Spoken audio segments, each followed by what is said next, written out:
이 공식적 제 소개 말고 실질적 제 소개를 하자면 저는 아이가 하나밖에 없고요. 뭐 그렇게 잘 키우는 엄마가 아닙니다. 그래서 말하자면 뭐 성공 사례 뭐 이런 이야기를 드리려고 나오자면 전 자격 조건은 없는 그런 엄마라고 생각하는데, 다만 한 가지 글쎄요, 육아에 있어서 성공했다면 방금도 엄마는 아들을 모른다 뭐 이런 책 제목을 얘기해 주셨지만, 저의 아들이 지금 24살에서 내년이 25살로 넘어가는데 아직까지도 엄마랑 제일 친한 친구고요. 이 세상에서 자기를 제일 잘 이해해 주는 사람이 엄마라고 생각해 주고 있다는 것. 어제도 불쑥 저를 찾아오는 바람에 하루 일과가 다 흩어졌다는, 그래서 그런 부분에 있어서는 일단은 그러니까 자녀들을 어떻게 저는 기독교이기 때문에 조금 신앙적인 용어가 가끔 툭툭 나옵니다만, 그러니까 하나님이 주신 대로 의 성품, 혹은 크리스찬이 아니신 분이라면 나은 대로의 성품을 잘 손상시키지 않으면서도 이 세상에서 살아갈 수 있는 능력을 길러줄 수 있을까라는 문제가 저는 되게 중요한 문제일 것 같아요. 그래서 바로 그 문제 때문에 모이신 것 같아서 그에 대한 어떤 노하우라기보다는 굉장히 거시적인 안목에서의 큰 변동, 그리고 변동 속에서 여러분들이 나의 부모됨을 어떻게 생각할까를 한번 점검해 보시는 그런 시간을 좀 삼으려고 합니다. 오프닝 부분에 있는 이 시는요, 시라고 하기엔 너무 리얼하고 사회학적이고 잔인해요. 근데 이 시를 보통은 제가 이제 좀 대중이 많은 데서는 한 번 나와서 낭독해달라고 부탁을 하면 거의 90%가 낭독하시다 말고 선행학습을 안 하신 상태니까 어떤 내용인지 모르고 읽으시다가 거의 90%의 어머니들이 울컥하고 우세요.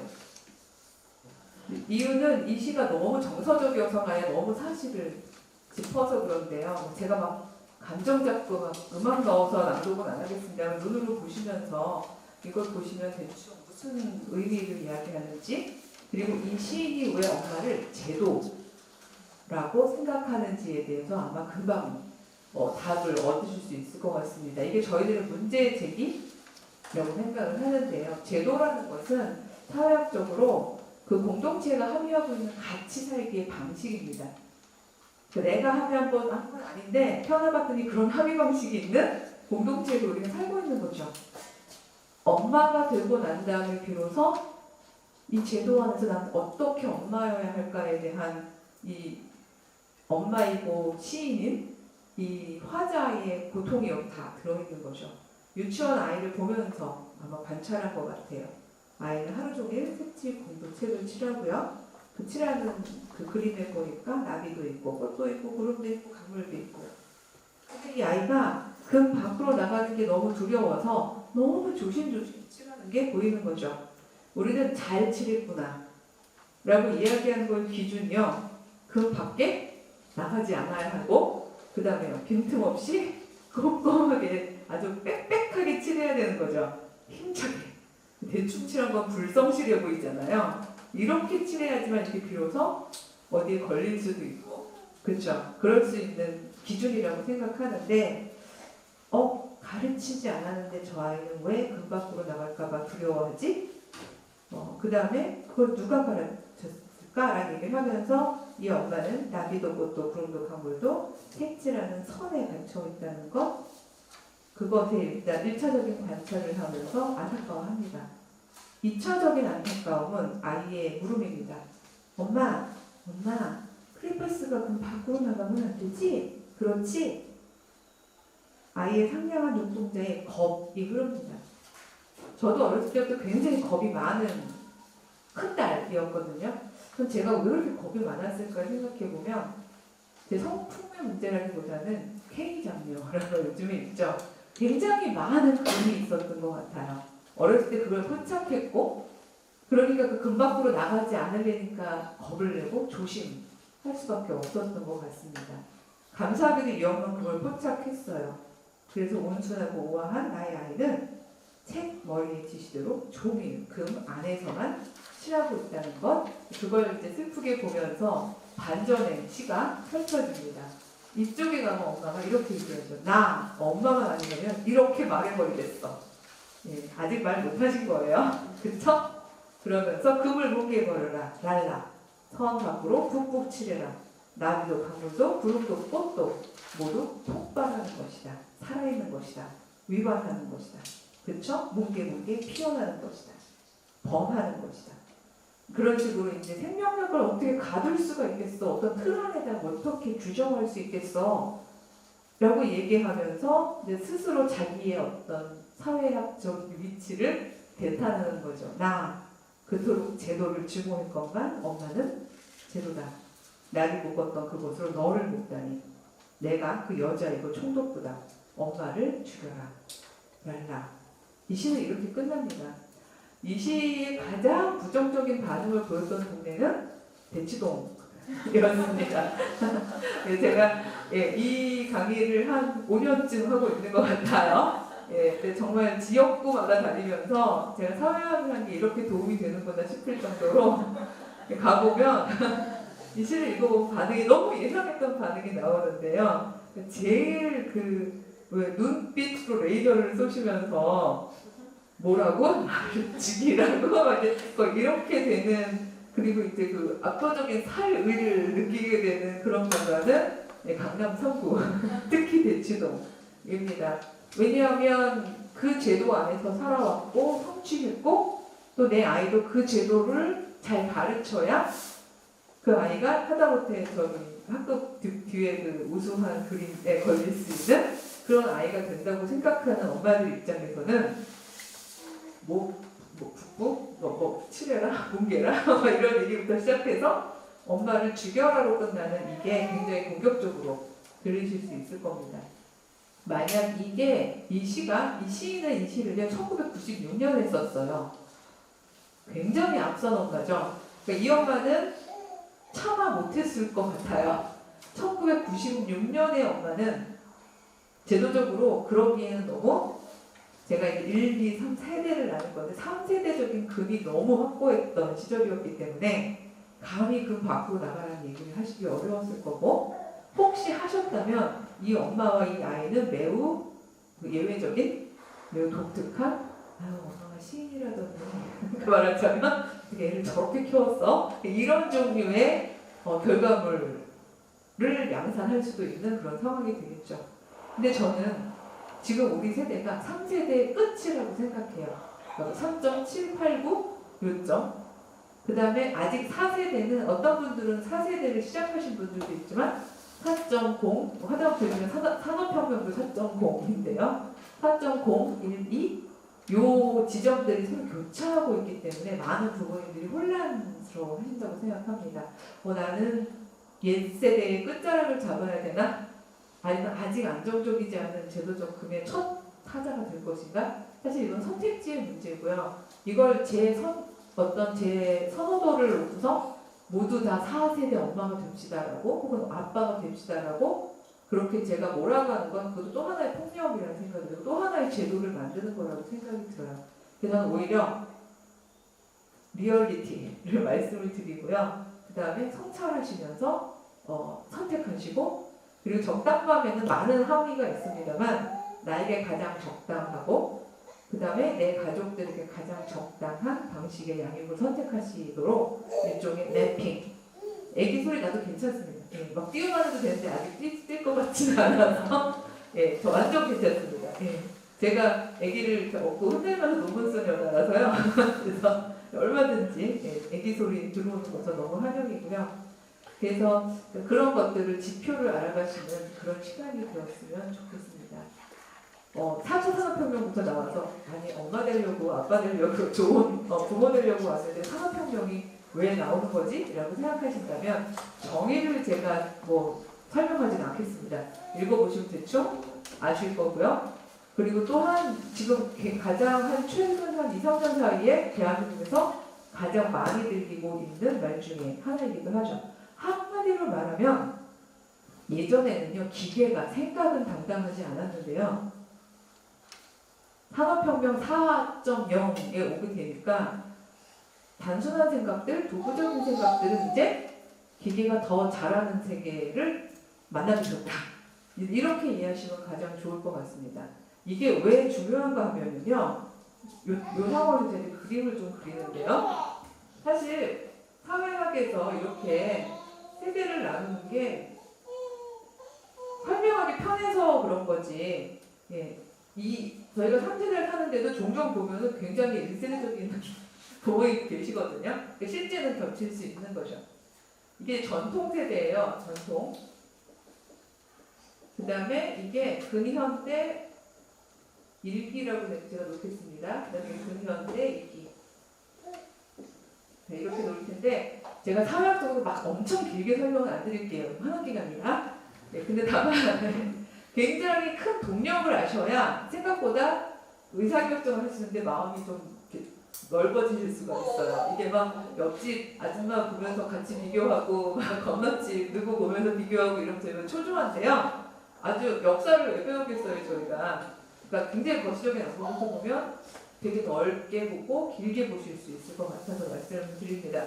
전통사회에서요 아이는요 태어났을 때 어떤 재능을 가지고 있어야 먹고 살기가 좋았을까요? 힘, 예, 물리적 힘입니다. 이때는 산업혁명 이전이잖아요. 그러니까 기계가 힘을 대체해 줄 수가 없던 때란 말이에요. 힘이 있어야 되는 거예요. 그게 뭐 전투력이든 군사적 힘이든 예, 아니면 뭐 밭을 가는 힘이든 아니면 소를 번쩍번쩍 들든 힘이 있어야지 먹고 사는 시절이었죠. 그래서 아마 우리나라처럼 빠르게 1, 2, 3, 4가 정말 거의 한 60년 사이에 후루룩 가는 나라도 드물 것 같아요. 사실은 다 살아계세요. 이게 너무 화학적으로 표본 집단이 되게 신기한데 제가 어렸을 때 텔레비전 보면요 가끔 천하장사 씨름대회 이런 거 막 했어요. 어머 이렇게 어려 보이시는데 끄덕이는 분들이 계시는 건 뭘까요? 같이 못 볼까요? 그래서 너무 놀라웠던 게 텔레비전에서 그 막 씨름대회 하면서 힘자랑을 하는 거죠. 그래서 어린 마음에 힘자랑을 왜 할까? 어쨌든 이러면서 봤는데 그게 힘이 자랑일 수 있던 시대가 분명히 있었습니다. 빠르게 갔죠. 그러더니 그다음부터 뭐 가족 오락관 이런 게 나오면서 이제 가족 단위 굉장히 재밌는 게 나오더니 다른 자랑을 하기 시작했어요. 뭐였을까요? 네? 기술. 네. 기술이라고도 얘기할 수 있겠고요. 이제 힘은 누가 하기로 했냐면요. 기계가 하기로 했죠. 그쵸? 산업혁명이 무생물 동력 자원, 즉 기계에 의한 생산을 의미하는 거기 때문에 힘은 이제 기계가 할 거예요. 얘는 밥 안 먹어도 되고 쉴 필요도 없죠. 그냥 뭐 증기, 전기 뭐 이런 것만 잘 공급해주면 알아서 하잖아요. 그러니까 인간의 이제 경쟁력은 뭐였냐면요. 기술 얘기도 해주셨습니다만 지식에 있었습니다. 이제 지식은 아직 기계가 감당을 못하는 거예요. 대체 못해요. 그러니까 이런 사회가 오면 이제 엄마들은 어떤 금 속에서 엄마가 그은 금은 아니지만 우리 아이들을 우리 제도 속에서 잘 경쟁력 있게 길러내기 위해서는 지식 교육에 몰두하실 수밖에 없는 거죠. 그러니까 넘어가지 않아야 되는 금은 이제 그 공부에 적합한 금을 그리게 되시는 거고 이때 태어난 모든 아이들은 제일 많이 들어본 말 공부해라 라는 이야기를 듣고 사는 거죠. 이 시절에는 양반집에서나 들었을 이야기를 모든 어린이들이 듣게 되는 시절인데 그럼에도 불구하고 제가 이 근현대 1기, 2기라고 말씀드린 이유는 3기로 가기 전까지는요 엄마들이 그 공부해라고 말만 하셨지 직접 관리하시지는 않았어요. 굉장히 큰 차이입니다. 공부해라 라고 하면은 2기를 살았던 아마 요때 어린이가 제 세대였을 거예요. 제 친구들 보면 정말 어떻게 하면 공부하는 척하면서 노느냐에 대한 각종 노하우가 너무 많았어요. 그래서 제일 많이 하는 게 이제 만화책, 교과서에다 만화책 같이 겹쳐서 끼고 이렇게 하고 보기 뭐 이런 거 있잖아요. 여러 가지 방식으로 했어도 엄마는 모르시는 거죠. 문 열어봤는데 공부하는 것 같으면 이제 흐뭇하게 미소 지으시면서 간식 갖다 주시고 이런 상황이 2기였다면 3기에 소위 말하는 이게 1세대 엄마겠죠? 1G맘, 1세대 엄마, 2세대 엄마, 3세대 엄마. 제가 엄마라고 해서 여기 오신 아버님들 너무 섭섭해하지 마세요. 그러니까 네, 이제 3세대로 가면 엄마 아빠 필요 없고 구분 없이 이제 부모님으로 갈 수밖에 없는 상황이 될 텐데 이 3세대 엄마들이 기술 지식에 있어서 이거가 경쟁력이라는 건 너무 잘 알고 있으신데 여기에 변동이 온 게 뭔가 하면 3차 산업혁명이에요. 3차 산업혁명이 소위 컴퓨터와 여러 가지 그 정보를 빠르게 이동 전달할 수 있는 기술들이 등장하는 바로 그런 혁명입니다. 이 혁명이 왜 중요한가 하면 지금도 저희 이거 녹화되면 다른 분들도 보실 수 있겠습니다만 정보가요 그냥 어떤 지역적인 국소적인 곳에 가야지만 듣게 되는 이런 정보라면 배타적으로 이 정보를 접할 수 있는 사람들이 적습니다. 이 사람들이 경쟁력이 있게 되는 거예요. 그러니까 제 직업을 굳이 말씀을 드리면 이 근현대 일기에는요 유학 갔다 오면 잘 못 가르쳐도요 교수해요. 이렇게 해서 죄송합니다. 왜냐하면 배타적으로 그 지식을 가져온 사람이 나이기 때문에 다른 사람들은 그 지식을 모르잖아요. 그러니까 학생들도 책 몇 개 가르치고 아무리 틀린 소리를 해도 알게 뭐예요? 그러니까 그래서 선생님이 스펠링 틀리면 같이 틀리게 골라줬고 그러던 시절이 이렇게 그런데 일기라면 그렇다면 이기는요 이 3차 산업혁명 때문에요 모든 지식 정보가요 정보혁명이라고 해서 그랬어요. 모든 지식 정보가 혁명적으로 생산이 되고 유통이 되는 거죠. 그래서 요즘에 친구들이요 구글링 하잖아요. 교수님이 뭐라고 새로운 얘기를 하면 그 자리에서 금방 구글링 하거든요. 그럼 그 연도 수출이 교수님 1987년 아니고 6년이에요. 막 이런 식으로 이제 곧바로 이제 피드백이 나오는 그런 시절인 거죠. 그러니까 이런 시절에는요 직업이 일정하기가 어려워요. 제가 늘 알고 있는 정규직 사라진 지 정말 오래인 이런 시스템. 그러니까 정말 모든 것이 이게 스피드가 붙으면서 계속 끊임없이 업데이트해야 되는 환경. 그거를 3세대라고 보시면 될 것 같습니다. 이게 3세대에 금이 되니까 어쩔 수 없이 3세대 엄마들은 그냥 공부해라가 아니라 공부를 관리하시기 시작을 한 거죠. 3쪽으로 넘어가 보시면 제가 3세대 3G맘 전성시대라고 말씀을 드린 겁니다. 그래서 대충 1세대, 2세대 엄마들은 구분이 가시죠? 그렇게 설명을 드린 거고요. 근데 문제는 이 3세대형 엄마들의 교육이 100% 혹은 최소한 90%를 성공할 수 있다면 그렇다면 저는 슬프긴 하지만 이런 강의를 하지 않을 것 같아요. 왜냐면 뭐 세대가 그렇고 제도가 그런데 어쩔 수 없지. 뭐 살 사람은 살아야지. 뭐 이런 식으로 생각할지도 모르지만 중요한 건 그렇게 어느 때보다도 성실하게 이렇게 하셨는데 그게 성공하지 못하는 경우가 너무 많다는 거예요. 아주 초창기부터 성공하지 못할 경우도 있어요. 내 아이가 그 금에 너무 안 맞을 때는요. 초창기부터 펴요. 왜냐면 이 금은 나노단위로 더 정교하게 되어 있거든요. 그리고 예전에 뭐 이렇게 세모 정도 금이었다면 이 3세대 금은요. 진짜 아주 촘촘하게 단계별로 나눠져 있잖아요. 그래서 모르겠습니다. 저는 이 동네는 우리 아이들이 그 정도로 선행학습을 하진 않을 것 같은데 안 한다고 흔드시는 분들 있으십니다만 대치동 같은 데 가면요. 그냥 횡단보도에 한 5분만 서 있어도요. 학원가 앞에 지나다니는 아이들의 그 진도를 체크할 수 있어요. 근데 전 종종 그런 짓을 하거든요. 애들 요즘에 못 배우나 이런 거 얘기해 보면은요. 초등학교 4학년에서 5학년 올라간 애들 미적분을 선행학습을 하면서 나 도저히 이해가 안 돼. 나는 인생 이번 인생은 망했어. 뭐 이러면서 이제 친구들이 이제 기다리면서 막 뛰어간다거나 최근에 제가 한 2, 3년 전에 알게 된 거는 임산부 그러니까 트리메스트라고 그러죠. 3개월. 그러니까 세 번째 3개월 때 임산부 미적분반이 있어요. 그러니까 선행을 하다 앞으로 하다 엄마가 하는. 그러니까 이건 정말 3세대만의 전성 시대라고 볼 수 있는데 진짜예요. 그러니까 제가 그냥 하는 말이 아니라 진짜로 임산부 미적분반 있는 거 모르셨어요? 그래서 대박! 막 이러면서 얘기를 들어봤더니 정말 엄마들은 전공이 문과였거나 아니면 저 수학 너무 싫어했었음에도 불구하고 모성의 이유로 왜냐하면 이거 모성의 이유인 거예요. 그쵸?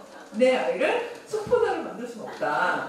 지금 들어보니까 4차 산업혁명 시대에는 이과밖에 살아남을 길이 없어 보이는데 지금 대학도 문사철 완전히 막 다 못 닫고 있는데 이거 수학 이거는 우리 아이를 살리는 가장 큰 역량이다, 재능이다 이렇게 생각하면서 막 미적 땀을 쩔쩔이면서 배는 이렇게 나오셔가지고 풀고 계신데요.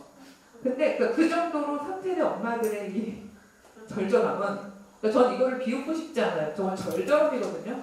이 시에서도 나오지만 나 엄마잖아 이거예요. 내가 총독부 하고 싶지 않거든? 그쵸?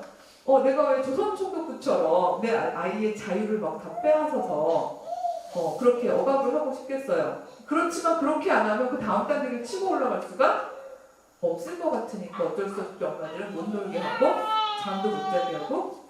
그래서 얼마 전에는 그 사립학교 초등학교 선생님인 엄마가 딸내미를 너무 늦게까지 안 재우고 계속 공부를 시켜서 아빠가 고발한 사건이 있었죠. 아빠가 고발을 했어요. 그러니까 집안에서 말을 하다 아무리 얘기를 해도 안 통하니까 아예 아버지가 고발을 해버렸어요. 아동학대로. 그 정도면 아동학대로 새벽 2시까지 안 재우고 막 숙제를 시키고 막 이랬다니까. 그러니까 바로 그런 방식으로. 근데 그 엄마인들 그 딸을 미워해서 그러셨겠어요? 아니거든요.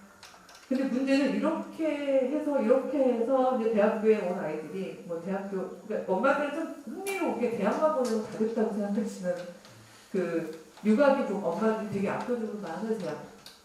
전 대학교를 2005년부터 학생들을 가르쳐본 경험을 놓고 볼 때, 그리고 또 아마도 아시겠지만 대학에 들어간 것은 인생을 다 마친 게 아니라 할 일을 시작하는 거에 단계일 수 있고요. 주변에 너무 많이 봅니다. 근데 어쨌든 여기까지 끌어올리기 위해서 엄마의 힘이었거든요. 여기서부터는. 그리고 엄마들은 너무 자신 있게 외치죠. 내가 여기까지 너무 열심히 끌어올렸으니까 이제 너의 꿈을 펼쳐 던지는데 돌아와요. 이게 문제고요. 그 부메랑 아시잖아요. 부메랑은 원래 이렇게 휙 하고 던지는데 이거 가야 되잖아요. 근데 이거 돌아와요 막 자꾸. 그래서 아직 20살이라서 그런가? 이제 이 상식의 엄마들의 이제 트라이앤 에러인 건데요. 그럼 대학교 졸업할 때까지만 좀 또 품어봐? 네, 그러면 이제 졸업했는데 펼쳐 또 돌아오죠. 왜냐면 뭐 직장생활 좀 1, 2년 해보다가 요즘은 더 힘드니까. 예, 왜냐면 이 친구들은요, 제가 여기 썼습니다. 도구적 이성은 정말 출중이에요.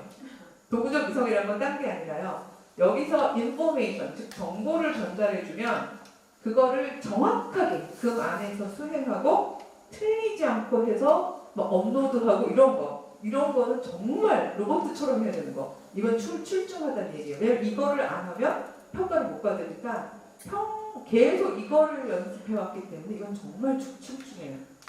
근데 주체적인 결산, 실험적인 선택을 할 기회와 능력을 박탈당했다는 이야기는요. 제가 막 책상에 앉아서 이렇게 쓰면 멋질 거야. 이렇게 생각해서 쓴 게 아니라 학생들을 만나면서 너무나 빠르게 경험하는 거예요. 제가 2005년부터 강사를 했다고 말씀을 드렸는데 그때가 막 그 이전에 조금 풀어놨던 친구들이 오던 마지막 시기였대요. 그 친구들의 금 없음은 정말 황당했어요. 제가 봐도. 근데 최소한 그 친구들은 재기발을 하긴 했어요. 그리고 뭐 저보다 더 아는 것처럼 이렇게 말은 뭐지만 막 펼쳐요. 그래서 어떤 친구는 중간고사 제가 채점을 해가지고 예를 들어서 여기는 비논리적인 논리적 비약이 심함 이런 걸 이렇게 썼더니 당당하게 들고 와서 그러더라고요. 교수님이 저보다 더 논리적이라고 어떻게 증명하실 겁니까? 딱 이렇게 얘기를 하더라고요. 그래서 대박 이러면서 그 친구랑 이제 막 얘기를 했던 기억이 있는데 최소한 그런 흥미로운 도전을 받았던 게 5년이 마지막이었어요. 그리고 6년, 7년, 8년 가면서 좀 이상하다 싶은데 애들이 점점 조용해지더니요. 어느 순간부터 이 소리밖에 안 들려요.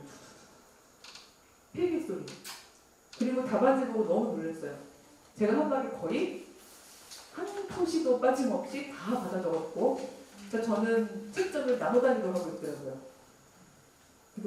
그 A와 B 컷의 사이는 진짜 글씨 하나를 더 썼느냐 덜 썼느냐예요.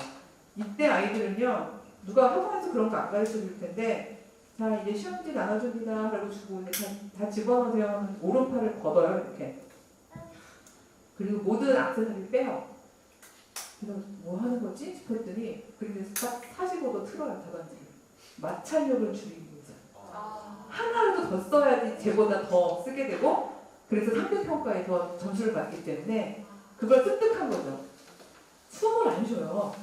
제가 한 번 시험 감독을 하다가 50분, 보통 50분 보라고 하거든요. 그래서 여러분 10분 더 줘요. 그럼 일찍 네! 그래요. 어느 아이들이 시험을 더 보고 싶겠어요. 근데 이 제도에서 그 금을 열심히 치렀던 아이들은 어느덧 제도적 감정을 가지고 있는 거죠. 나에게 10분의 기회가 더 있다. 이런. 그리고 심지어 75분 아이 볼래요? 그럼 좋아요. 그러니까 이건 거의 수도자급이에요. 왜냐면 정말 그 금욕이죠? 그렇지 않나요? 팔 떨어지잖아요. 근데도 막 한번 제가 다시는 안 하잖아요. 여러분 잠깐 저 좀 주목해주세요. 그때 뭔가 중요한 정보가 들어온 줄 친구들이 주목하고 있다가 자 숨을 한번 크게 쉽시다. 그랬더니 일찍 눈을 째려보더니 이상한 짓 한 거예요. 교수가 뻘짓을 한 거죠. 그래서 제가 7년, 8년, 9년, 10년쯤 오고 나니까 정말 답답해서 못 견딜 정도의 상황이 돼서 저도 모르게 학교에서는 이런 지도를 싫어했어요. 그래서 이화여대가 저를 싫어하는 이유 중에 하나이기도 해요. 왜냐면 제가 애들을 데리고 그 밖으로 랄라 하고 나가는 거죠. 그런 편인 건데 가끔 애들을 데리고 야외 수업도 하고요. 예, 그 다음에 수업 한두 개 합쳐가지고 이제 근거리 나가서 1박 2일 한동안 그런 거 삼시세끼 이런 거 비슷하게 소규모 모임인데 그런 것도 하고 이런 식으로 해봤는데 깜짝 놀란 건 뭔가면요. 그래서 정말 어렵사리 갔던 1박 2일 프로그램에서 이제 우리끼리 밥 해먹겠죠. 애들이 처음 해본 거예요. 이렇게 불떼기 있잖아요. 불떼기도 해보고 쌀도 씻어보고 별짓을 다 하는데 너무 놀랐던 게 거기가 컨셉이 있는 데라서 그 지어놓으신 농작물을 따먹을 수가 있었어요. 1박 2일 동안은. 그래서 제가 이제 된장찌개 끓일 거니까 부추를 떠와라. 2명이 갔는데 30분이 지나도 안 오는 거예요, 애들이. 부추맛을 다 딸 것도 아니고 된장찌개 끓일 건데 여학생이니까 겁도 나고 제가 낮이었지만 가봤어요. 둘이 앉아서 디스커션을 하고 있는 거예요. 우리는 어디까지 따야 하나. 근데 처음 본 거죠. 실물 고추를 처음 봤어요. 근데 이거를 여길 따야 될지 이렇게 그렇잖아요. 저희가 안 따보면은 어딜 따야 될지 그 생물을 이렇게 마켓에 있는 거 사면 되는데 얘를 따야 되는 거잖아요. 그런데 애들이 그 겁이 있는 거예요. 그러니까 뭔가 하면 틀리면 어떡하지? 잘못 땄으면 어떡하지? 이것 때문에 둘이서 서로 아예 여길 거야. 여기야. 이런 게 있는 거죠. 근데 내가 얘 와서 물어보지.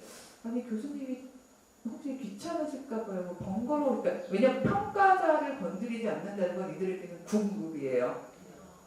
평가자를 성내게 하지 않는다. 그러니까 둘이서 아주 그냥 편안하게 해보려는 체험을 갖고인데 이 둘은 고추밭 앞에서 어마어마한 상황을 겪고 있는 거죠. 그런 걸 체험하는 게 너무 속상했었는데 아주 가장 결정적으로 제가 이 책을 쓰기로 하고 그 다음에 이런 강의를 하기로 결심했던 사건이 있었거든요. 여러 개 얘기가 딱 하나만 말씀을 드리면 안 되겠다. 얘네들한테 좀 자율성, 주체성 이런 거를 조금씩 실험하게 해야겠다라는 결심을 하고 내가 하루는 한 학기는 기말고사 제일 마지막 문제를 자율적인 문제를 내줬어요. 말하자면 다른 문제는 다 문제가 있지만 제일 마지막 문제에다가 3점을 줘야 하고요. 여러분 한 학기 동안 수고했습니다. 우리 한 학기 동안 배운 내용 중에서 오늘 시험 문제에 나오지 않은 문제를 자유롭게 학생이 스스로 문제를 내고 답해보세요. 답은 배점은 3점입니다. 이렇게 쓴 거죠. 그럼 별의별 문제를 낼 수 있잖아요. 한 학기 동안. 누가 제일 땡 잡은 걸까요? 네, 공부 안 하는 학생. 그렇죠? 이 학생은 아무것도 안 하고 그냥 최소한 3점을 건질 수 있는 상황이 된 거죠. 그 학생들 중에 제일 웃겼던 학생은 이런 게 있었어요. 질문. 나에게 백소영 교수님이랑 이 질문이에요. 답하더니 더 러브? 이러더니 막 그려놨어요. 그래도 3점인 거예요. 이거는 저를 칭찬해서가 아니라 그 문제의 요구 조건에 맞으니까. 근데 놀랐던 건 뭔가 하면요. 중간 친구들은 제법 이제 아쉬웠던 거 쓰고 막 했는데 제가 너무 놀랐던 건 중간고사, 발표 점수, 출석 점수 모든 점수가 다 탑이 1, 2, 3, 4, 5등까지의 5명이 모두 그걸 빈칸으로 냈다는 거예요. 그 이화여대에서 나노단위로 3점이면 3점 날리면 등급이 바뀌어요. 그래서 저는 선물을 주려다가 걔들에게 악몽을 선사한 거잖아요. 너무 놀래가지고 이메일을 해봤더니 어차피 구제는 못하는데 그 친구들은 이미 그때 포기를 한 거죠. 3점이 날아가는구나. 이번 건 A 못 받는구나 하고 이미 다 포기를 한 건데 근데 너무 기가 막혀서 전화를 해봤더니 이메일 전화한테 해봤더니 모든 대답이 비슷해요.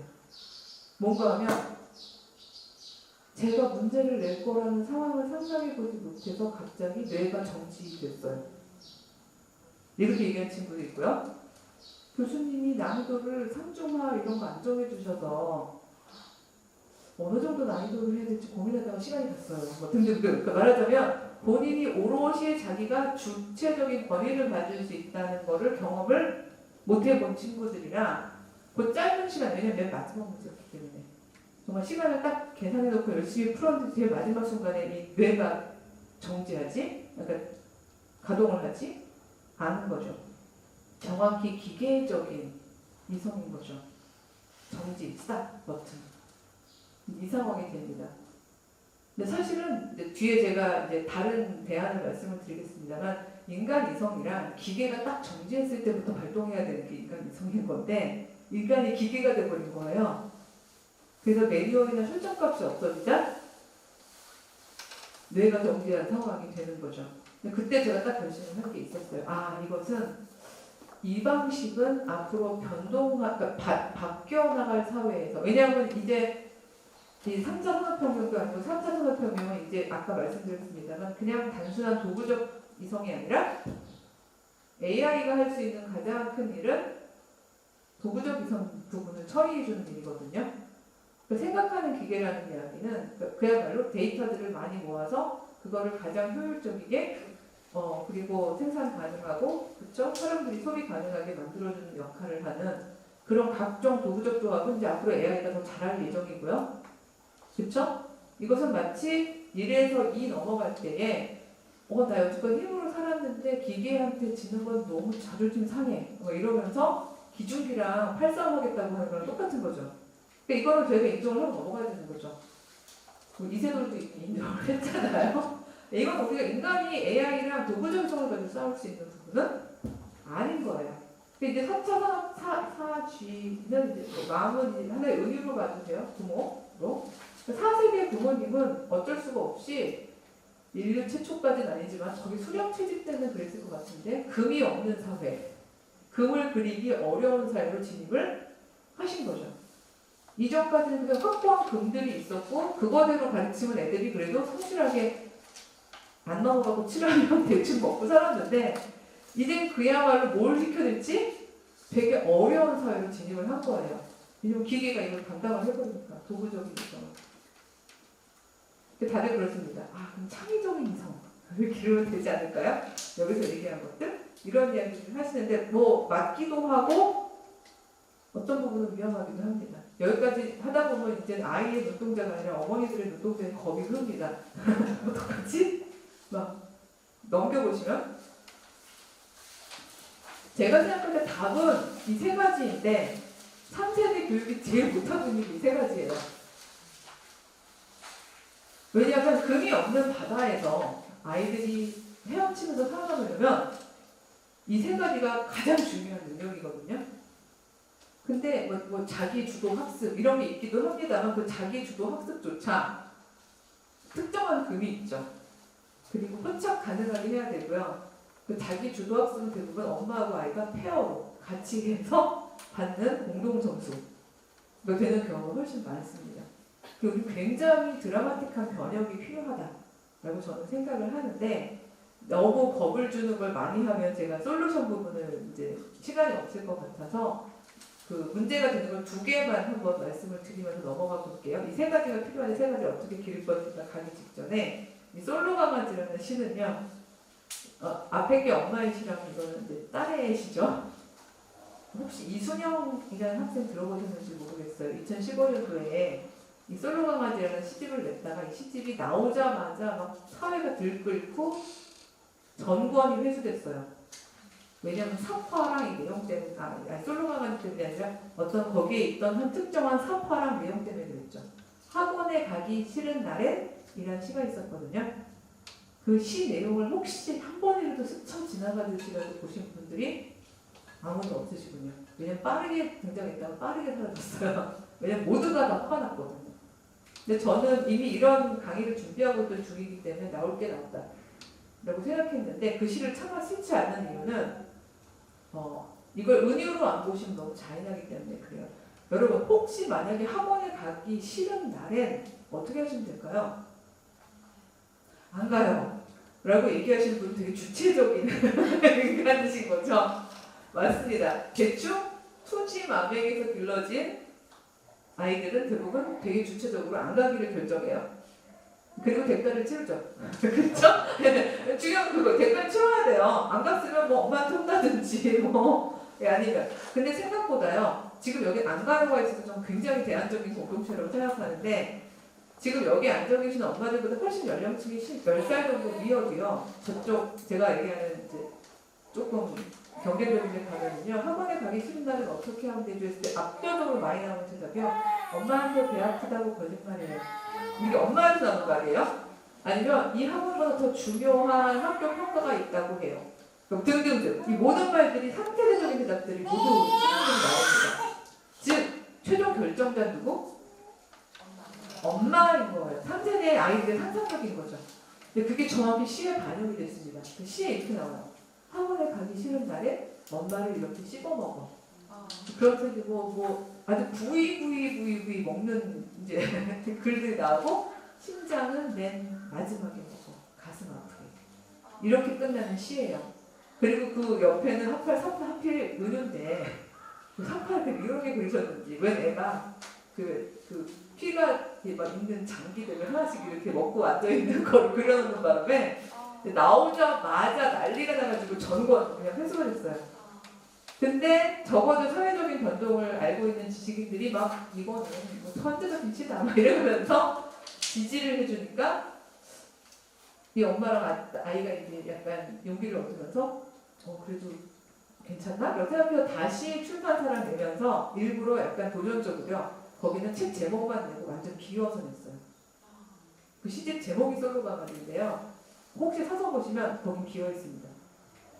그리고 좀 아이러니지만 그 내용은 어디에 실렸냐면 제 책 적당만 제 마음에 실려 있어요. 왜냐면 제가 직접 통화를 해서 나의 취지는 이렇다. 그러니 실업 되겠느냐 했더니 너무 감사하다고 실어달라고 해서 그 시 전문은 역사적이지만 제 책에 실려 있습니다. 그 얘기를 실은 이유는 그 아이는 포착하고 있는 거예요. 우리 그냥 시인의 감수성으로 포착한 거죠. 뭐 사회학적 분석을 한 건 아니겠죠. 우리 친구들을 보니까 우리가 학원 이렇게 날 맑은 날 학원에 가기 싫으면 한 가지네 방법은 엄마가 없어야 되네. 그러니까 정말 역설적으로 처음에 도입부에서 읽었던 엄마를 죽여라 랄라라며 이 아이들의 해답 사이에 아주 굉장히 필연적인 귀결이 있는 거죠. 저희는 생물학적으로 죽을 필요는 없습니다. 물론. 예. 그렇지만 이 아이들이 자기가 주체적으로 결단하고 창조적으로 상상해내고 관계 안에서 답을 정할 수 있게끔 해주기 위해서 우리는 적당함이 될 필요가 있는 거죠. 이 적당함은 우리나라 말로 적당함이라는 게 되게 이제 좀 그러니까 오용까지는 아니지만 너무 편협하게 소개되고 있는 것 같아요. 저희가 적당히 해 이거 대충으로 되게 많이들 생각하시잖아요.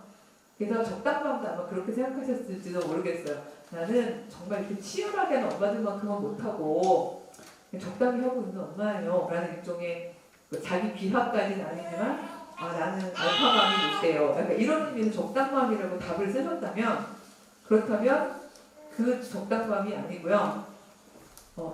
딱 적당히 이거 있잖아요. 된장찌개에다 이제 된장 저 정말 그거 어렸을 때에서 이제 어렸을 때가 아니라 결혼 초기죠. 된장찌개를 끓이려고 이렇게 보면 뭐 된장 적당량 이런 거 있잖아요. 갖은 양념 양념을 이렇게 갖은 이런 게 적당량 이게 너무 힘들었어요. 차라리 뭐 2 테이블스푼 이러면 넣으면 되잖아요. 지금 정말 실험을 많이 하고 실패도 많이 하고 남편 여보 된장찌개 당근 들어가? 막 이런 것들 얘기하고 이제 막 이런 감정의 에피소드가 많은데 적당함이란 나 혼자 정하는 게 아니거든요. 제 아이를 봐야지 정할 수 있어요. 내가 이게 딱 우리 수준에 딱 적당이라고 생각했지만 내 아이가 좀 적당하지 않다고 생각할 수 있는 거거든요. 그 적당함은 왜 찌개가 가장 적당히 맛있는 건 적당한 간. 그건 그 집 가족이 결정이 되는 거죠. 어쩌다가 한 번 숟가락 들고 왔던 친구가 결정해 주는 거 아니잖아요. 이건 짜요. 그렇다고 거기다 맞추지 않잖아요. 우리 가족이 결정하는 거죠. 바로 그 과정을 만약에 가족 공동체가 거치고 있다면 전 이미 4세대 가족이라고 생각을 합니다. 왜냐하면 아직 금이 그어져 있지 않고 3세대 금은 빠르게 무너지고 있는 이 시점에 있어서 그거를 시도하시는 분인 거죠. 이걸 못하는 많은 분들의 경우에 제가 이 솔로 강아지는 이제 그 책에 나오는 또 다른 시인 건데요. 그런 집 자녀들의 대부분이 그러니까 비혼을 선택을 합니다. 그러니까 저는 물론 답은 결혼인데 이런 얘기를 하는 게 아니라 너무 당연히 비혼이 될 수밖에 없는 게 적당함으로 3세대는 적당함으로 살아남을 수 있는 금이 아니었거든요. 그러니까 빠르게 가려다 보니까 관계할 수가 없는 거예요. 이 친구는 제가 볼 때 진짜 천재인 게 그것도 포착했어요. 우리 강아지는 솔로다. 그쵸? 약혼 신청을 해온 축해들은 많은데 엄마가 허락을 안 한다. 솔로 슬픔을 모르는 여자. 아니 슬픔도 몰라요. 그게 뭐가 나빠? 이렇게 된 거죠. 그래서 결국 인형을 사랑하게 되어버린 우리 강아지. 저는 이 아이가 그걸 모두 다 포착하고 이 시를 쓰진 않았겠지만 요즘에 뭐 리얼 돌도 들어오고요. 이제 조금 있으면 인공지능 기능이 탑재된 이제 섹스 로봇 이런 거 들어올 수가 있거든요. 인형을 사랑하게 되어버린 우리 강아지. 여러분 귀여우면 우리 강아지 이렇게 얘기하시잖아요. 우리 애들이 조만간 엄마 얘가 엄마 사위야. 그랬지는 엄마 얘가 내 남편이야. 이럴 수도 있는 상황이 올 수도 있어요. 저희가 그냥 웃고 말지만 실제로 유럽의 특정한 가정들에서 일어나고 있는 일들이에요. 예, 왜냐면 그냥 솔로의 슬픔을 모르는 관계를 상실했을 때 아픔을 모르는 거예요. 왜냐하면 이렇게 달리려면 관계할 수가 없었잖아요. 시간이 없으니까. 안 해본 거는 경험을 할 수가 없거든요. 슬픔도 모르고 그래도 또 외로움이 있으니까 인형을 사랑하게 된 거죠. 여기 나오지만 인형이 침이 묻어가지고 할아버지가 버리는 거잖아요. 네. 그래서 마지막에 너무 시적이던데 강아지가 바닥에 납작하게 엎드려져 있다. 외로움이 납작하다. 적어도 이 친구는 관계성을 가진 친구인 것 같아요. 그래서 외로움이 납작함도 알고. 근데 요즘 친구들은요, 계속 넘겨보시면 제가 42분이나 하고 있네요. 가보겠습니다. 1시간. 21세기 사랑을 제가 유감스럽다고 생각하는 이유가 제가 대학생을 많이 만나다 보니까 요즘은 압도적으로 합리적 사랑을 하고 있어요. 합리적 사랑은 뭐지? 여러분 우리 낭만적 사랑의 결과로 해피엔딩 결혼을 하신 분들이라서 모르시겠지만 이 합리적 사랑이라는 건요 말 그대로 합류하는 동안만 하는 사랑이에요. 죽음이 우리를 갈라놓을 때까지 합류하는 거 아닌가요? 여러분 생각하시면 낭만적 사랑을 하신 거예요. 사회학적으로는 이 합리적 사랑은요 A라는 학생이 만약에 태어나서 이렇게 강처럼 이렇게 흘러간다고 칠게요. 그렇잖아요. 초등학교, 고등학교 이렇게 가잖아요. B라는 학생이 만약에 태어나서 같은 병원에 태어날 확률은 좀 적죠. 이렇게 가다가 뭐 대학교든 어디든 합류하잖아요. 요때만 하는 사랑을 의미합니다. 그럼 쭉 같이 합류할까요? 이런 결혼이 되는데 문제는 이렇게 쭉 같이 합류하려면 A든 B든 자신의 계획을 수정해야 되죠. 둘 다 수정을 하든지. 그거를 할 줄 모르는 친구들이 3세대 양육을 받은 친구들이에요. 그러다 보니까 아주 쉽게 갈라서기도 하고 왜냐면 그 안 맞을 때. 근데 결국은 이 친구들은 그냥 어느덧 합류하는 동안만 하기로 하고 요때 하는 사랑을 쿨한 연애라고 부르는 이걸 confluent love 함께 합류하는 동안 하는 사랑이라고 이야기하는데 제가 이걸 왜 유감이라고 표현했냐면 또다시 자꾸 이거 유튜브에 나갈 거는 자꾸 대치동민이가 나왔고 이제 대치동 엄마들이 온라인에서 연결하시면 안 되는데 제가 이런 사랑 이게 사랑인가요? 그랬더니 거기 엄마들이 보시더라고요. 차라리 그게 낫겠어요. 왜냐하면 내 딸이 기껏 이렇게 해서 열심히 끌어올렸는데 사랑에 빠지더니 그러니까 자기의 직업이고 뭐고 다 던져버렸어. 그 말하자면. 그리고 남편을 따라 남편의 진로를 쭉 가고 있어요. 저 이걸 못 봐요. 라고 이야기하는 3세대 엄마들이 훨씬 많으십니다. 뭐 이해가 갈 어떤 부분은 그럴 수 있어요. 기껏 올려놨는데 뭐라고? 기승전 이렇게 가겠다고? 이렇게 되는 엄마들이 많으실 건데 최소한 저는 그 선택지에 대해서 뭐라고 하는 건 아니지만 그건 사랑은 아니죠.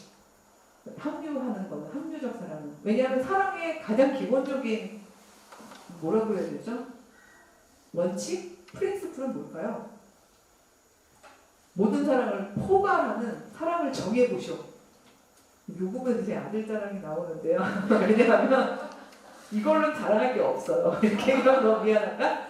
예, 그냥 나름 그래도 성실하게 금 안 넘어가려고 저는 괜찮아, 랄라 해도 엄마 좀 아닌 것 같아. 나름 이렇게 근처에서 놀고 있긴 한데 이 지점에서 제가 너무 감사한 게 뭔가 하면 고등학교 2학년 때요. 얘가 학교 갔다 오더니 너무 뿌듯한 얼굴로 왔어요. 자랑할 게 있는 거죠. 오늘 뭐 되게 좋은 거 있었구나. 그랬더니 기술과 가정 시간에 말이야 엄마. 나 칭찬받았어. 바느질을 잘했니? 그랬더니 그건 아니고 이제 이게 말하자면 수능 교과가 아니잖아요. 그러니까 되게 다양하게 하셨나 본데 사랑에 대한 정의를 해보라고 선생님이 그러셨대요. 근데 하나이가 뭐 3개월짜리 화학과는 뭐 이렇게 얘기하는 친구도 있고 뭐 대학 가서 할 일 뭐 이렇게 얘기하는 친구도 있고 되게 많았대는데 자기 정의를 듣고 선생님이 너무 감동하셨다는 거예요. 그래서 뭐라고 했니? 그랬더니 존재의 작은 속삭임에 귀 기울이는 것이라고 했대요. 제가 놀랐어요. 나 너무 잘 키운 것 같아. 이러는 거였는데 놀래가지고 어떻게 그런 정의를 내렸니? 그랬더니 선생님 칭찬의 포인트가 그거였대요. 연애만이 아니라 모든 사람을 다 포괄할 수 있는 정의여서 좋았다라고 얘기하셨다는 거예요. 그리고 거기에는 자기 이기심이 아니라 상대를 향해 나아가려는 자기 초월적인 몸짓이 보여서 또 역시 좋았다라는 칭찬을 받았대요. 그래서 어떻게 그런 정의를 내렸니? 그랬더니 이제 아들 자랑에서 자기 자랑이 되는 상황이 될 수도 있지만 엄마가 저한테 그러셨잖아요. 전 그 얘기를 듣는 순간 제가 그냥 저도 모르게 그랬죠. 너무 다가갔다. 근데 앞으로 엄마한테 포기 안 해도 된다. 엄마에게 모든 걸 다 줬다고 생각을 했는데 그러니까 저는 말하자면 합류는 사랑이 아니에요. 왜냐면 이건 철저히 이기적이거든요. 네가 나한테 뭐 섹시할 동안만 네가 나한테 뭐 돈을 제공할 동안만 네가 나한테 뭐 건강하게 서비스를 제공할 동안만 네가 나한테 감정적 위로를 줄 동안만 이런 방식으로 상대방이 나한테 뭔가를 제공할 동안만 합류하겠다는 거거든요. 그리고 나한테 불리하면 각자 갈 길을 가자는 사랑이 합리적 사랑이 이게 21세기적인 사랑이에요. 제가 붙인 이름이 아니라 앤더니 기든스라는 사회학자가 붙인 이름인데 몸의 사회학적 기능 1, 2, 3 너무 궁금하실까봐 내가 넘어갈 건데 이것도 길게 할 수 있지만 말씀드리면 1. 생산, 2. 재생산, 3. 성적 그 관계 이거예요. 그래서 생산과 재생산의 기능이 압도적으로 사라진 요즘 사회에서는 3번밖에 강화가 안 돼 있는데 3번이 합류의 형태로 되어지고 있는 상황이다. 이 얘기를 설명을 드리려고 한 거죠. 그러다 보니까 요즘에 뭐 혼전, 순결, 뭐 사랑을 어떻게 해야 되나 이런 거 좀 강의 많이 나갑니다만 지역적인 것만 해가지고 근본적으로 안 되는 이유가 이 패턴으로 지금 가고 있기 때문이죠. 살짝 돌리실 수 있을 것 같아서요. 제가 가져온 게 바로 이 유치원생에게 유비추론 이건데요. 요거 한 2, 3분, 그러니까 1분만 들어도 될 것 같은데 제가 일단 먼저 말씀을 드리고 여러분 한번 과제해보시고 넘어갈게요. 이게 뭔가 하면요. 나름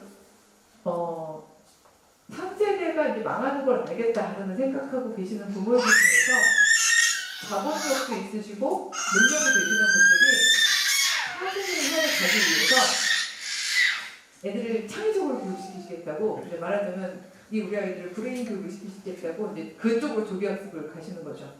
그 말하자면 이제 수학 풀기 이런 게 아니라 그래서 추론 능력을 길러준다고 하는 유치원 이게 되게 이거 고급 정보 뽑아온 거예요.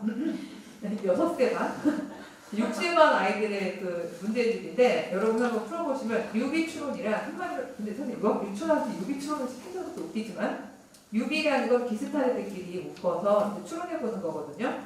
8, 0, 5, 3 네 숫자 중에서 3개는 비슷한 연관성이 있어요. 하나만 연관성이 없어요. 미음, 기역, 디귿, 피읍 넷 중에서도 3개는 뭔가 비슷한 연관성 속에 놓여 있어요. 하지만 하나는 아니에요. B, C, D, J도 마찬가지예요. 한번 1분쯤 드려볼게요. 예, 한번 답해보세요라는 말은 이상하지만 여러분 답에 따라서 막 여러분 세대가 나뉠 것 같아서 죄송하긴 하지만 벌써 찾으셨어요? 네. 자, 제일 첫 번째 건 뭐예요? 답은 0. 앞에 8, 0, 5, 4은 다 수예요. 그러니까 5가 이제 0. 아니야 0. 5는 0하고 숫자 5. 5, 5. 지금 5는 예, 5. 이유는? 한 번에 쓸 수 없어. 감사합니다. 예, 한 번에 쓸 수 없으니까 이런 것들은 답일 수 있는 거죠. 네, 답이 하나가 아니거든요. 그렇죠? 그래요가 아니라 이 답이 하나가 아니어야지 우리는 4.9로 갈 수 있어요. 말이 나니까 또요. 0. 예, 왜요? 답을 해주셔야 돼요. 왜요?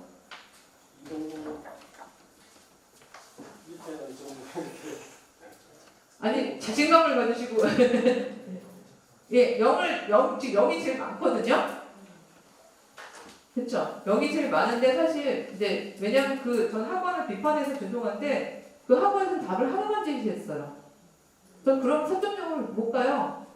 근데 학원에서 제시한 답이 0이 맞거든요. 근데 어떻게 추론하셨는지 궁금해서 얘기하는 거죠. 왜 0일까요? 그냥 얘기해 주셔도 돼요. 왜냐면 그 내가 3세대야라는 거를 너무 슬퍼하지 마시고 우리는 우리는 제도 교육을 가는 거예요. 그렇지 않나요? 숫자에 들어가지 않을까 아무도 없는 거니까. 0도 아라비아 숫자, 0도 숫자죠. 네, 근데 숫자긴 하지만 무슨 뭐 자연수에 까먹었는데 네. 생각보다 되게 조심스러운 공동체시군요. 네, 0 많이 나왔거든요. 그 다음에 지금 피읍이죠. 한 분 정도 대답 안 해주실 거예요? 감사합니다. 그거가 아마 제일 많으셨을 것 같아요. 이제서야 막 끄덕끄덕 해주시네요. 예, 그건 하나의 대답이었어요.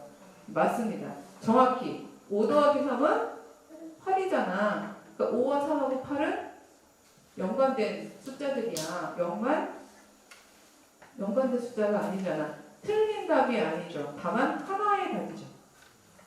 근데 3세대의 금은 뭔가 하면 그게 정답. 우리 계속해서 그렇게 공부해 왔거든요. 1, 2, 3, 4 중 정답을 고르시오. 우리 계속 그렇게 살았잖아요. 그게 정답인 세상. 근데 4세대는 그렇지 않거든요. 4세대 교육을 제대로 하려면 사실은 아까 말씀하신 것처럼 5는 한 번에 안 써져요. 더하기가 안 돼요. 이런 것들 있죠. 근데 두 개 다 함정이 있었는데 뭔가 더하기가 안 돼요가 아니라 0은 더하기 결과가 아니라 함정이 뭔가 하면은 두 분 다 전제가 있어요. 5가 한 번에 안 써진다는 건 숫자를 쓰는 걸 배웠다는 뜻이죠. 그렇죠? 왜냐면 안 배운 어린이들은 이렇게도 쓸 수 있는 거잖아요. 그렇죠? 그 다음에 5 더하기 3이 8이라는 건 이미 연산을 했다는 거죠. 6살짜리인데. 아무런 선지식이 없이 사실은 가야 되거든요. 실제로 그 학원에서는 얘도 답이 하나고 얘도 답이 하나였어요. 그리고 답은 같은 논리로 갑니다. 기역 하나 띄고 디귿, 디귿 하나 띄고 미음인데 피읍은 멀리 있기 때문에 답이 아니래요. B, C, D가 연관된 건데 J는 멀리 있어서 답이 아니래요. 그럼 얘는 영어도 알고 한글 알파벳 순서도 아는 친구죠? 그게 잘못됐다는 게 아니라 이거는 3세대 교육이에요. 그쵸? 근데 놀라운 건 뭔가 하면요. 왜 끝과 끝을 만난다고 전통만 그 제대로 공부를 많이 하시지 않은 1세대 할머니 할아버지들한테 이거 풀어보라고 하면요. 아주 뭐 기가 막히게 창의적인 게 막 나와요.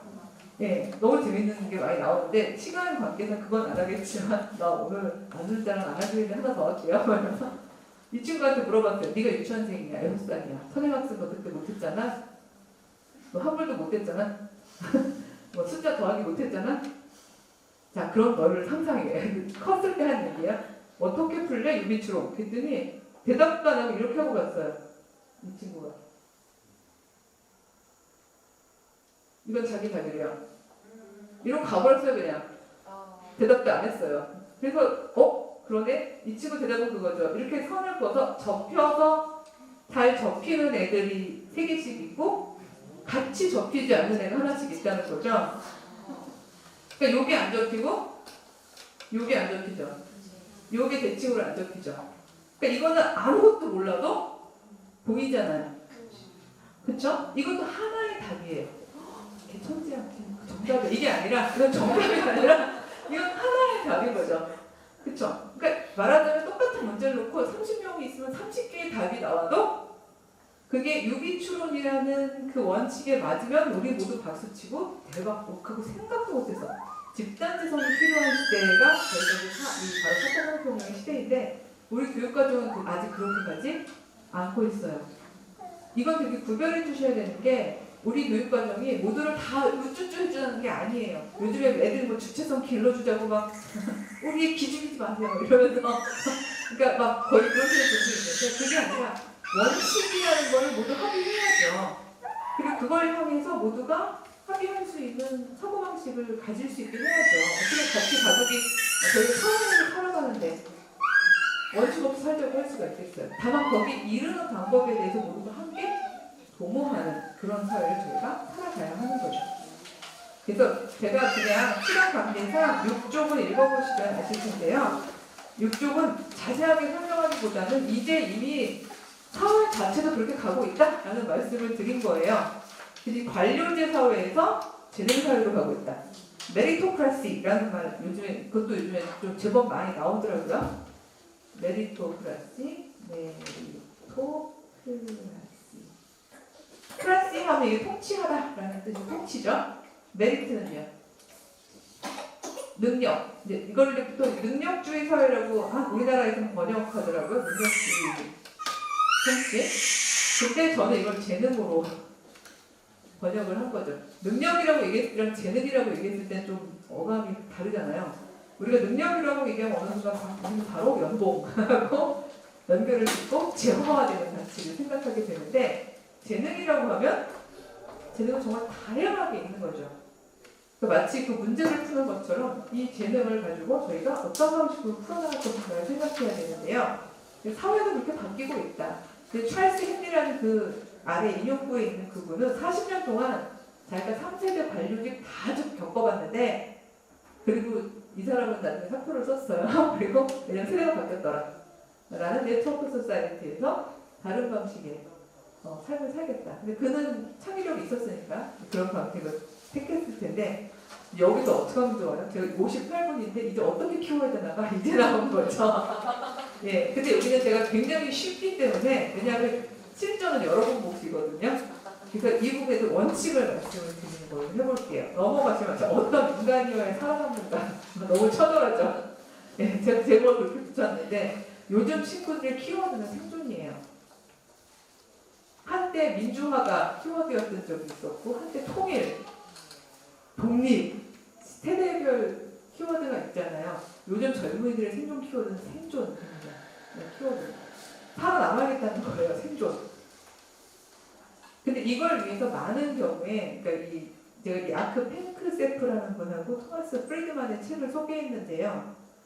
Thank you for being late는 번역이 됐어요. 늦어서 고마워. 라는 걸 우리나라로 번역이 되는데 한번 읽어보시기를 제가 추천을 드리고요. 그 다음에 Affective Neuroscience는 번역이 안 돼 있는데요.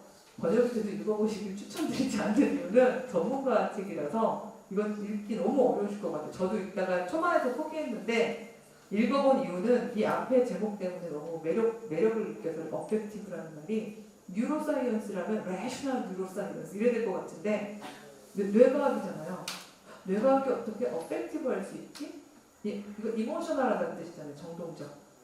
근데 어떻게 뇌과학이 이렇게 정서적이지? 이제 싶어서 앞부분을 읽어보다가 딱 제가 그 공감했던 게 뭔가면 관계성이라는 부분이 모든 포유류들은 생애 초기에 가장 빨리 발달한다는 부분을 뇌과학적으로 얘기를 하면서 인간 영아의 경우에는 태어나서 7세까지가 이 관계지수, 관계지능이 발달하는 크리티컬한 피리어드다 라는 걸 이 사람이 앞부분에 적고 있어요. 이거를 생성하는 걸 실패하면 그 뒤에 아무리 뭐 전두엽, 드네피즈막 다 발달을 해도 나중에 자신이 가지고 있는 정보 지식이나 전문력하고 관계를 매치하는 데 실패하게 된다는 거예요. 이 사람의 논리에 따르면 뭐 ADHD나 아니면 각종 그 요즘에 반사회적 그 행동들을 하게 되는 이 모든 것들이 현대병이라고 이 사람이 진단을 하면서 너무 초기에 베네피즈를 자극해서 그렇다. 사실은 말하자면 산수시키고 막 그렇잖아요. 막 수학시키고 영어시키고 베네피즈를 자극하지 말아라. 7세까지는 자연과 더불어 뛰놀고 사람과 병아리를 살아있는 거 쓰다듬고 하는 관계 지능을 키울 수 있는 그러니까 공부시키지 말라는 얘기예요. 한마디로 말하면 그게 인간을 가장 두뇌를 통전적으로 길러내는 방법이다라는 걸 이 사람이 뚱뚱한 책에서 쓴 거거든요. 근데 우리나라 이게 만약에 이게 3세대에 나왔는데 98년이잖아요. 이 책이 번역이 안 됐을 이유를 알겠죠. 근데 이거는 우리의 교육 방침하고 너무 안 맞는 얘기예요. 미국 사람들이 그냥 놀리는 얘기거든요. 아마 여러분 그렇게 하면 주변의 어머니들로부터 막 꾸멍이는 지탄당하시죠. 걔 때문에 진동 안 나가요 막 이러시고 알림장은 쓸 줄 알아야 될 거 아니에요 막 시작해가지고 이제 난리가 날 수 있는 일들이 생기거든요. 예, 근데 오히려 말하는 거죠. 이 사람은 과학적으로 이거 이때 개발 안 되면 되게 어렵습니다. 그럼 데드피드는 7살 이후부터 자극시키십시오. 이 얘기를 하신 분이고요. 그다음에 프리드만의 이 Thank you for being late는 뭐가 핵심 내용인가 하면요. 늦으면 고마우세요? 약속 시간이 늦었는데 전혀 고맙지 않고 화가 나죠. 여러분 만약 화가 나신다면 3세대이신 거예요. 왜냐면 4시간을 소중하고 나는 계획이 많고 나는 이 다음에 뭘 해야 되는데 얘는 왜 늦고 날래 이렇게 되는 거죠. 4세대 살아남는 능력은 뭔가 하면요. 나는 너무 창의적이고 내가 생각하고 있는 아이디어가 많은 거예요. 난 예를 들어서 여기 강의하는 것만 있는 게 아니라 만약 다른 일도 많은데 10시 반이 됐는데 아무도 안 나타나. 그럴 때 막 부글부글 막 이런 게 아니라 나 이거 다음에 뭐 구상하고 있는 책이 있었는데 앉아서 그걸 이제 구상을 하기 시작하는 거죠. 왜냐면 아무도 없으니까 오늘 동안에 그걸 이제 창의적인 걸 생각해봐야지 막 하는 거예요. 1시간이 지나도 안 나타나. 그래서 이렇게 저 하는 거죠. 2시간쯤 지났어요. 드디어 딱 끝났어요. 책 구성됐어요. 너무 기뻐요. 근데 그때 저희 예를 들어서 늦게 막 미안해요 하고 오면 아니에요. 늦어주셔가지고 지금 책 하나가 완성이 됐어요. 그러니까 이럴 수 있는 사람만 살아남자는 뜻이에요. 이 Thank you for being late의 말은. 그래서 제가 아까 아이들이 5명이 답안지를 못 썼다고 했잖아요. 정확하게 이 책의 오프닝은 그 얘기를 시작을 해요. 뭔가 하면 기계는 스탑 버튼을 누르는 순간 멈추지만 인간은 스탑 버튼을 누르는 순간 생각해야 된다. 이렇게 얘기하거든요. 근데 인간이 스탑 버튼을 누르는 순간 계속 이렇게 있으면 곤란하다는 거죠. 오히려 뭐가 안 돌아갈 때, 뭐가 제대로 안 되고 있을 때 그 시간을 너무 창의적이고 내가 늘 하고 있던 무언가를 해낼 수 있을 정도의 주도적이고 그런 사람들이 만들어낸 세상의 4세대라는 이야기를 하고 있는 거예요. 그런데 듣고 나니까 막 그래 어떻게 키우면 될 것 같은지 알겠어 하는데 막연한 기대 속에서 쫄지 말아야지까지는 알겠는데 그러면 쫄지 않고 어떻게 해야 되지? 이게 사실은 되게 힘들어지는 부분인 거잖아요. 이 지점에서 여러분들에게는 재능감과 적당감의 기회가 필요한 건데요. 거기 바로 넘어가기 전에 다른 목소리를 듣는 사람이라는 곧 읽어보시면 나중에 알겠지만 생각해보세요. 학교에 갔는데 모든 애들이 다 이렇게 앞줄로 다 같이 맞춰서 걸어가고 있는데 우리에만 옆으로 이렇게 가요. 너무 창피하다고 생각하시면 우리는 3세대. 지금 이 헨리 데이비드 thoreau는 2세대를 살았지만 이분은 이런 글을 쓸 수 있었는데요. 그런 사람이 하나 있었다면 그는 필시 다른 목소리를 듣고 있었을 것이다. 라는 굉장히 멋진 말을 한 거죠. 네.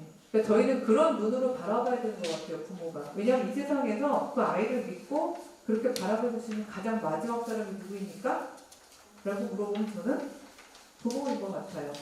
부모가 그걸 바라봐주고 지지해주지 않는다면 누가 할 수 있겠어요? 그래서 그런 부모가 중요하다고 생각해서 8쪽의 제일 마지막 말씀만 드리겠습니다. 그 21세기 한 청년의 작은 소망은 한때 유튜브에 막 돌았던 자작곡인데요.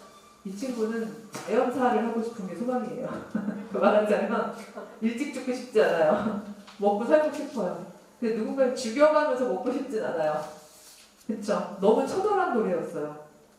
너랑 나랑 누구 하나 죽이지도 않고 죽지도 않고 굶기지도 않고 그렇다고 굶어 죽지도 않으면서 우리 둘이 할머니 돼서 마주보고 웃었으면 좋겠어 라는 매우 처절한 노래인데요. 이런 청년 세대를 향하여 저희가 부모가 된다면 저는 4개를 하자 이렇게 저희 엔딩입니다. 그래서 약간 구호하기 좋은 걸로 만들어봤는데요. 3세대적인 관리자 엄마가 되려는 마음은 포기하고 꼴기하자. 되게 쉽잖아요. 포기하고 꼴기하자. 그래서 4가지 길을 하자라고 제가 말씀을 드린 게 뭔가 하면 첫 번째는 기억하기입니다. 기획하는 게 아니라 기억하는 거죠. 굉장히 중요합니다. 기획은 3세대 엄마가 하시는 거지만 기억은 4세대 부모님이 하시는 거죠. 나름대로 그 아이가 어떤 삶을 살아가고 어떤 걸 하고 제일 즐거운지. 그러니까 말하자면 아이가 눈이 전에 반짝거리는 게 있잖아요. 제가 시간이 좀 그렇지만 조금만 더 해도 된다면 제가 달라스에서 살고 있을 때 제 옆집에 사는 애가 소를 그렇게 좋아했어요. 근데 소만 좋아해요. 이거 3세대 엄마 같으면 좀 걱정할 수도 있을 정도로 내가 계속 소 그림만 나오면 다음 장을 안 넘길 정도로 소를 좋아하고요. 지나가다 소를 보면 내려야 돼요. 그래서 소를 보다 보면 어떨 때는 한번 재봤대요. 최장시간 소를 본 시간 7시간 35분. 그러니까 이 정도면 이 정신병원에 가야 되겠는데? 라고 생각할 수도 있을 만큼 소만 좋아했는데 중요한 건 기억하기라는 거죠. 우리 아이는 참 소를 좋아했구나. 그리고 2번째가 기대하기입니다. 이게 중요한데 엄마의 답을 주입시키는 방향이 아니라 열린 기대라고 말씀을 드린 이유가 이 엄마가 전 그 엄마를 보면서도 참 저 엄마가 정말 적당만이고 재능만이라고 알았던 이유는 그 엄마 7시간 35분 동안 어떻게 기다릴 수 있었을까요? 멍하게? 이 엄마는 소설가였어요. 아이 옆에서 Thank you for being 그래서 아들 옆에서 뭔가 자기 일을 할 수 있었다는 얘기예요. 그래서 여러분이 재능맘이 되어야 된다는 얘기는 반드시 재화 가치가 있는 재능맘이 아니라 여러분도 뭔가 여러분의 재능을 발휘하면서 같이 기쁠 수 있어야지 애를 적당히 볼 수 있어요. 말이 이상하지만 근데 이 엄마는 대박 벌써 6시간 지났어 이러면서 이제 옆에서 문제도 생각을 한 거죠. 그럴 수 있어서 엄마였던 거예요. 그러면서 기대할 때 예를 들어서 어떤 기대를 하시나요? 라고 얘기하면 3세대 엄마들 다 그럽니다. 걔는 나중에 커서 목장을 할 건가 봐요. 아니면 수의사가 될 건가 봐요. 아니면 생물학자가 되나 봐요. 그러니까 엄마들 답이 있는 거죠. 근데 우리는 기대할 때 넌 나중에 커서 훌륭한 뭐가 될 것 같아라고 꼭 뭘 붙이잖아요. 직업군을. 그럼 이건 4세대가 아닌 거예요. 말하자면 이 기대란 나는 이렇게까지 소를 좋아하는 애는 정말 처음 봤어. 이때 어조가 되게 중요하죠. 그렇죠? 처음 봤어? 이러면 이거는 애가 뭔가 죄책감을 느끼잖아요. 그게 아니라 처음 봤어. 나는 너의 이런 귀중한 능력이 이게 메리트잖아요. 어떻게 발현될지 너무 기대가 돼. 사실 이런 거죠. 아이는 기대감을 안고 쑥쑥 자랍니다.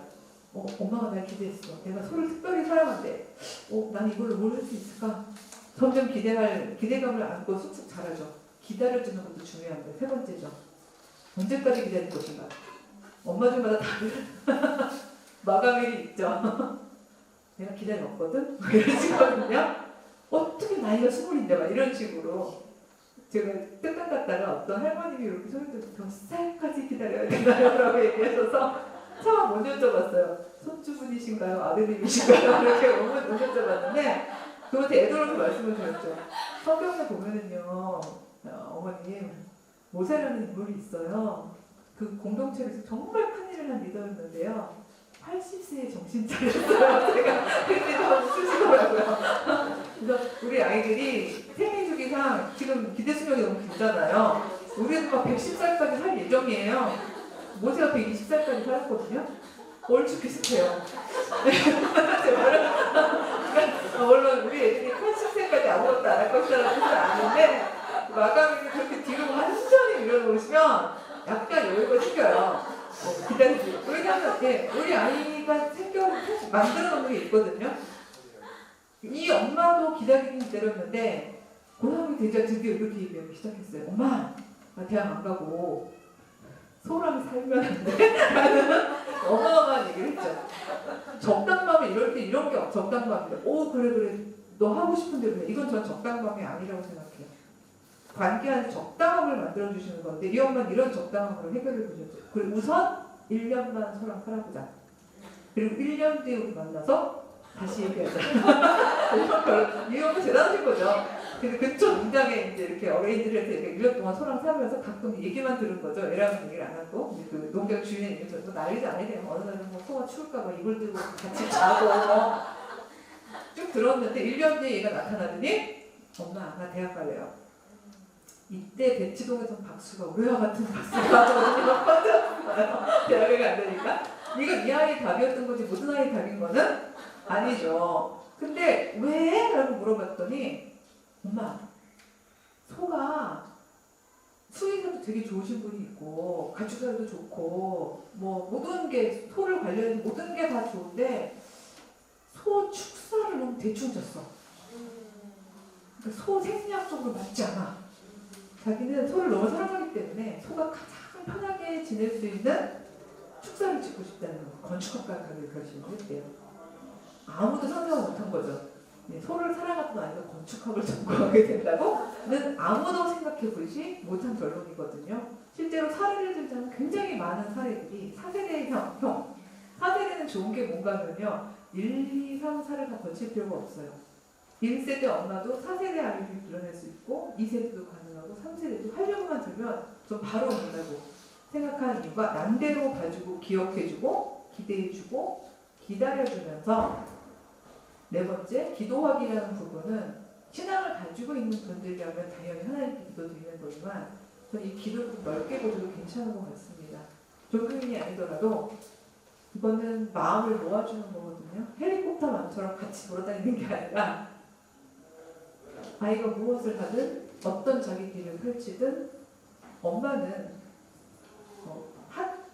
자꾸 아이에게도 죄송한데 이런 말들이 저를 너무 성장시켜서 아이가 그러더라고요. 제가 아이의 말을 알아주거나 의미를 깨달아줄 때마다 역시 엄마랑 나는 배꼽이 연결되어 있던 사이다. 이런 표현 잘 쓰더라고요. 그러니까 말대로 한때 배꼽이 연결되어 있던 사이인데 저희가 기도해준다면 아이에게도 전달될 거라고 생각이 돼요. 진실된 기도는. 저는 영성이 실제한다고 생각하거든요. 이 네 가지를 해주는 동안 아이는 정말 상상하지도 못하는 생명체로 좀 클 거라고 생각해요. 그리고 이거는 저희가 잘 키워서 된 것이 아니라 그야말로 그 주어진 생명을 저희가 충실하게 상응했기 때문에 반응했기 때문에 아이가 아이의 몫으로 성장하는 거죠. 저희가 기획하고 뭔가 결정을 하려고 드는 순간 전 이미 그 기획은 아무리 대안적이어도 그건 3세대로 간다고 생각해요. 이 고길이라는 위치가 사실은 굉장히 4세대가 되게 좋은 위치거든요. 막 개울도 흐르고요. 그쵸? 자연도 가깝고요. 언뜻 보기에 4세대 같아 보일 수 있어요. 그래서 언뜻 보기라고 얘기한 이유는 이것도 기획하시면요. 일단 7살까지는 자연도 뜨거게 한 다음에 3년 동안 뭐를 하고 그 다음에 어디를 갔다 이렇게 자꾸 기획을 하시게 되면 이거는 3세대의 업그레이드 버전이지 사실은 4세대 버전은 아닌 거죠. 아이의 결정을 존중하고 권위를 인정해 주지만 그러나 그냥 방임형으로 무조건 우쭈쭈가 아니라 사회 공동체 안에서 살아가기 위한 원칙들 그 다음에 또 어떤 가족 안에서 서로가 이것만큼은 우리가 가족 공동체로도 꼭 지키도록 하자라고 생각한 규칙들 이런 것들을 놓고서 서로의 적당함을 찾아가는 관계 그 관계 안에서 아이는 자기만의 결과물들을 낼 거라고 생각합니다. 그 결과물이 때로는요 엄마 생각이 되게 한참 많거나 황당할 수도 있고요. 심지어 비참할 수도 있어요. 전 이것까지도 기대해야 하는 게 전 4세대 엄마라서 힘든 일이라고 생각합니다. 전 4세대 엄마의 모형으로 예수님의 어머니 마리아를 들거든요. 기승전 열로 놓고는요. 기 너무 화려했어요. 막 천사가 막 똥을 나타나가지고요. 그렇잖아요? 그 정도면 엄청 화려한 거죠. 이제 얘가 세상을 구원할 거야. 뭐 기잖아요. 전 길게 안 합니다만 아이가 카리스마가 있고요. 막 12살 때요. 예루살렘에 있는 막 법 전문 교수들하고 말을 했는데 밀리지도 않고요. 너무너무 뛰어나게 자랐어요. 30살 되더니 막 대종들을 막 휘저으면서 막 다녀요. 이 엄마 뭘 기대했을까요? 최연소 율법학자? 아니면 유대인의 왕? 아들의 선택은 십자가였거든요. 근데 저는 기독교인이라고 말씀을 드립니다만 성경책에 보면요. 그 엄마가 그 십자가 안에 있었다라고 되어 있어요. 어떤 엄마가 거기 설 수 있을까요? 저는 사실 그 장면을 아들을 키우고 난 다음에 보면서 소름이 끼쳤어요. 예전에는 그냥 입었던 장면이었는데 이 엄마는 최소한 기억했구나, 기대했구나, 기다렸구나, 기도했구나. 그러니까 아들의 선택을 존중할 수 있었구나. 이런 생각이 들더라고요. 그렇게 본다면 너무 걱정 안 하셔도 될 것 같아요. 그동안 여러분도 사실은 그러니까 하나님의 자녀거든요. 그리고 막 신이 없다고 생각하신다면 어쨌든 나도 하나의 인격체잖아요. 나의 재능을 찾아가시는 동안에 내 아이는 나의 사랑을 먹고 무럭무럭 자랄 겁니다. 4세대 엄마는 너무 부담을 가지지 않아도 괜찮습니다. 그래서 제가 벌써 1시간 16분이나 해버렸는데 질문을 하면 조금 더 집중을 하도록 하고요. 그래서 포기하고 꼴기하는 그런 4세대 부모님이 되시기를 바라는 마음으로 짧은 강의를 드려보았습니다. 감사합니다.